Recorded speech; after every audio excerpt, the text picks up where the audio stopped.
l'invité politique de Guillaume Durand sur Radio Classique et Paris Première. Éric Ciotti, donc première question, est-ce que vous êtes d'accord avec Manuel Valls sur le prolongement de l'état d'urgence pour couvrir les présidentielles ? Oui, bien sûr, je l'avais réclamé après le 14 juillet, lorsque nous avons débattu une fois de plus, je dirais peut-être une fois trop, de la prolongation de l'état d'urgence. Tant que la menace subsiste, tant qu'il y a ce risque maximal, notamment lié au retour potentiel depuis la Syrie de djihadistes français, il faut maintenir l'état d'urgence. Je regrette que le gouvernement ne nous ait pas entendus. J'avais déposé un amendement en juillet pour le prolonger jusqu'à l'élection présidentielle. Est-ce que vous le diriez ce matin, après ou au lendemain de la commémoration donc d'un certain nombre d'attentats, que des failles sont considérables dans la gestion de cette affaire par le gouvernement, oui ou non ? Il y a eu des failles et lorsqu'il y a autant de victimes, c'est naturellement un échec. Je crois que les commissions d'enquête, celles que j'ai présidées, celles que Georges Fenech a présidées, l'ont démontré. Aujourd'hui, nous avons des failles juridiques. Je pense à la rétention administrative que nous proposons, c'est-à-dire intervenir avant qu'un attentat ne soit commis, lorsqu'on connaît la dangerosité de personnes qui peuvent passer à l'acte. C'est un sujet essentiel. Nous le proposons avec Nicolas Sarkozy de le soumettre par référendum aux Français le 18 juin 2017. C'est précis, la question est connue. Ça nous permettrait de changer fondamentalement de cadre, de s'adapter à un dispositif qui existe par exemple en Israël, une grande démocratie qui est confrontée au terrorisme au quotidien. Est-ce que vous considérez qu'on est dans la marge d'erreur concernant les primaires ? C'est-à-dire que le dernier sondage qui donne 36% à Alain Juppé et 30% pour Nicolas Sarkozy n'a en gros pas de signification. On ne saurait pas, d'après vous, donc qui est en tête actuellement. Je suis très très prudent, même très réservé sur les sondages. On a vu ce qui s'est passé aux États-Unis, mais au-delà, la primaire, c'est la première fois qu'elle se passe. On ne sait pas qui va aller voter et combien de Français vont aller voter.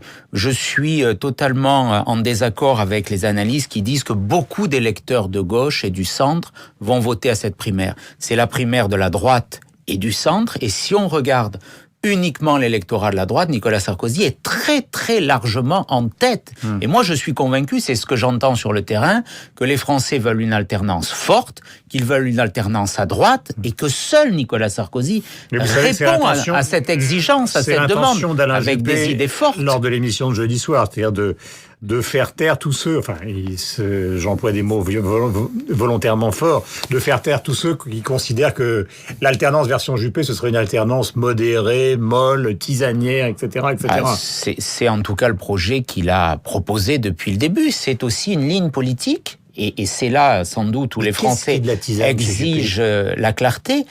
Lorsqu'il y a une alliance tellement revendiqué, tellement affirmé avec M. Bayrou, qui jusqu'à maintenant a été l'allié de M. Hollande. Ça veut dire qu'il y a un risque, et plus qu'un risque, une menace sur la capacité de rupture. Alliance particulière avec Bayrou, aucun engagement en particulier avec Bayrou. On entend M. Bayrou soir et matin faire campagne contre Nicolas Sarkozy avec des mots d'une violence absolue. Donc il faut une clarification, on l'a appelé à plusieurs reprises, mais c'est là où il y a un doute, et je pense que c'est ça qui aujourd'hui conduit à cette baisse que vous évoquiez il y a quelques instants dans les sondages, parce que les électeurs de droite veulent la vraie alternance, et pas continuer en mieux ce qu'on a fait jusqu'à aujourd'hui. Les meetings vont continuer ce soir jusqu'à la fin de la semaine, d'ailleurs c'est dans votre région que terminera Nicolas Sarkozy, puisqu'il sera à Nice et à Nîmes, mais je voudrais revenir sur le meeting de Juppé au Havre hier.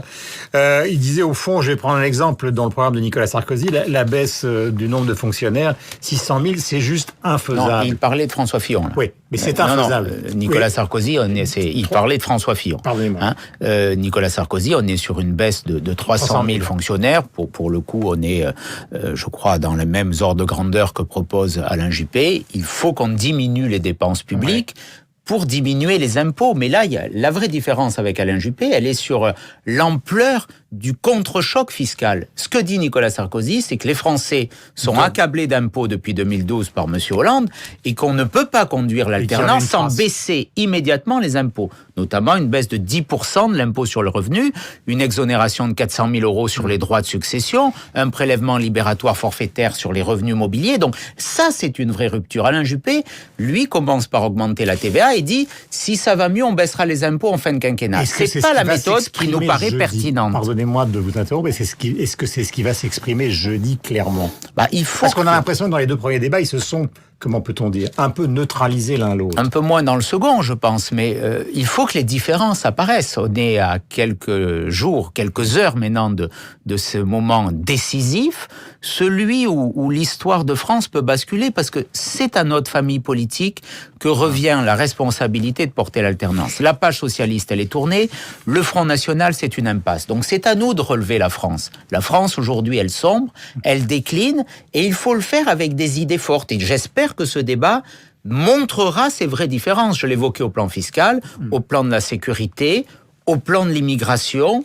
Nous proposons la suspension du regroupement familial par référendum. Là aussi, Nicolas Sarkozy, il a une ligne, il a une méthode, et surtout, la France a besoin d'un chef aujourd'hui. Monsieur Trump vient d'être élu, il y a Monsieur Poutine en Russie.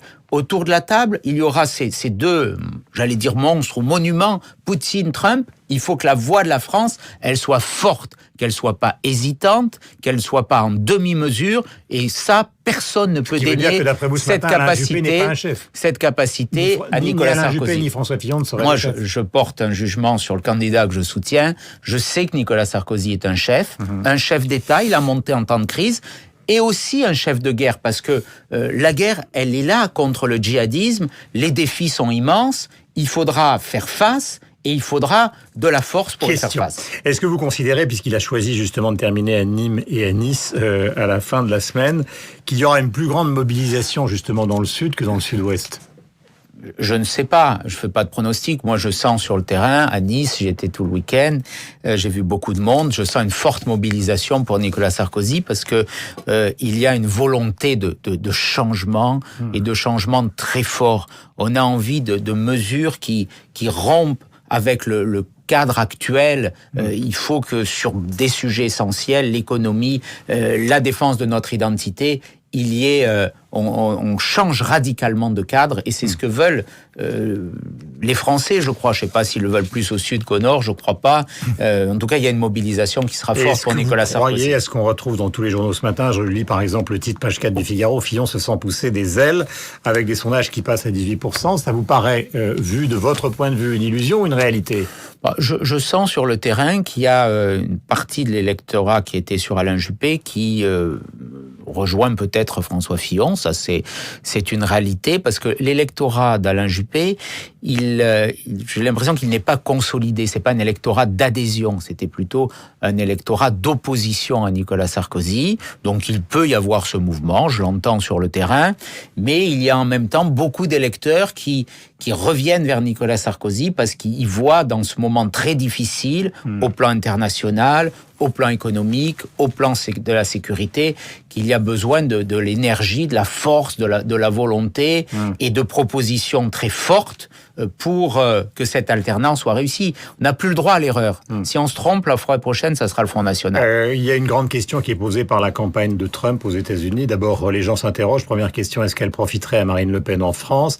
Et la deuxième chose, c'est au fond, on se rend compte, après son premier entretien à CBS, qu'il y a une énorme différence entre la campagne et les premières décisions esquissées. Donc, est-ce qu'on n'est pas dans la même situation en France ? C'est-à-dire qu'on raconte, en gros, beaucoup de choses, mais peut-être des choses vraies ou des choses totalement fausses pour être élu, pour arriver au bout du terme, finalement, par quelque chose de beaucoup plus modéré. Pour rompre avec cette malédiction qui fait que les promesses n'engagent que ceux qui les reçoivent, comme disait Charles Pasqua, Nicolas Sarkozy a installé une méthode nouvelle, c'est celle du référendum. C'est le seul à la proposer sur deux sujets essentiels. Donc, le terrorisme, les 300 000 fonctionnaires, le terrorisme, les 25 milliards, tout ça, c'est une certitude. Le terrorisme, l'immigration, c'est les Français qui choisiront. Le 18 juin, la date est connue, la question est posée sur l'économie, une loi de programmation quinquennale pour diminuer les dépenses publiques, une loi de finances rectificative pour baisser les impôts dès juillet 2017. Donc la feuille de route est tracée, la méthode est établie, les propositions sont connues. Et il n'y a aucune raison qu'on ne les tienne pas. C'est une exigence de vérité. Je crois que les Français ont besoin de vérité. C'est les grands arguments qui ont été opposés par l'essentiel de ses concurrents, à savoir qu'on a été élu sur un programme en 2007 qui n'a pas été respecté jusqu'en 2012. C'est ce que disent Le Maire, c'est ce que dit Nathalie Kosciusko-Morizet, oui, c'est ce que sous-entendait Fillon sans le dire. Avec une forme d'absence de mémoire, pour paraître plus sévère, puisque tous ont été ministres de Nicolas Sarkozy, tous ont oublié la situation dans laquelle se trouvait la France, la pire crise économique depuis 1929. À l'époque, la question était de sauver l'épargne des Français, non pas de sauver les banques, mais de faire en sorte que les Français puissent récupérer leur économie sur leur livret ou sur leur compte bancaire.